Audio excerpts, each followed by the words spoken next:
I've been looking for a new mic for this YouTube work. Chris Frost recommended the AT5050 USB, but I'm really old schools, and if you can't plug an XLR into it, I'm not really that interested. I already have the mixer with a 48 volt phantom power supply, which is essential for analog condenser mics, and the USB A to D converter. So, scanning eBay came up with the excellent Rode NT1a. But unfortunately, it was one of those purchases that didn't really seem to want to happen. Weeks went by and no mic. Checking eBay for an alternative came up with this surprise, the Golden Age Project FC1. For those who go back a bit, this is instantly recognisable as a copy, should I say engineering homage, of the Neumann U87. Introduced in the 1960s and still being made, the Neumann U87 is probably the most iconic studio vocal mic ever made, and the FC1 is a Swedish-made copy but without the $3,000 price tag. And what do you know, the Rode turned up on the same day as the FC1, so which to keep? Time for a head-to-head between the contemporary Rode and the classically designed, in more ways than just looks, FC1. So let's compare. Both are solidly constructed in metal casing and the now universal champagne finish, and they're virtually the same size. Looks-wise, the FC1 gets my vote with its classic U87 looks, where the Rode is the contemporary straight tube barrel with this large mesh grille.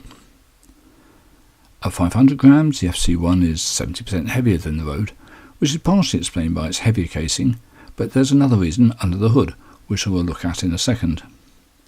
Build quality difference also shows up in the shock mount. The Rode's is a really solid plastic, but the FC1's is solid metal. It's a real pleasure to look at, to hold and to use. So inside you can see the differences between the classic and contemporary mic design goes deeper than their looks. In brief, the condenser mic has three basic elements: the capsule with its gold-plated diaphragm, the preamp to bring the small capsule signal up to traditional mic level, and the balancing interface with the XLR. The Rode takes a modern approach with this more complex circuitry to do the amplification and balancing in electronics. But the FC1 is a different story. This is a completely classic approach. The amplification circuit is super simple, and it has this large transformer doing some of that work and the balancing. Audiophile mic transformers have a noble history that goes back to the 1940s, and the FC1's transformer is a substantial affair. Traditionalists say that the transformer microphone gives a sound of fullness that pure electronics just can't match. One other point about the FC1 is this internal switchable high-pass filter, which is useful to cut out rumble of passing traffic noise. So to the important point, how's they sound?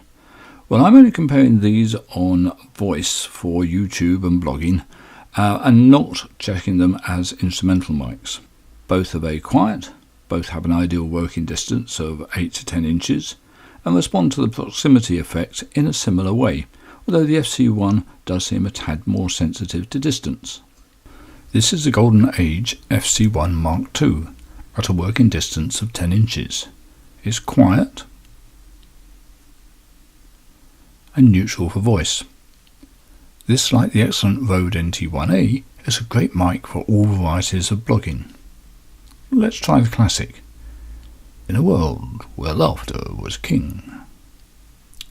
This is a Rode NT1a at a working distance of 10 inches. It's quiet and neutral for voice. This, like the excellent FC1 Mark II, is a great mic for all varieties of blogging. Let's try the classic. In a world where laughter was king. So what's the choice? Personally, I don't think there's enough in it to call. Sonically, I'd be happy with either.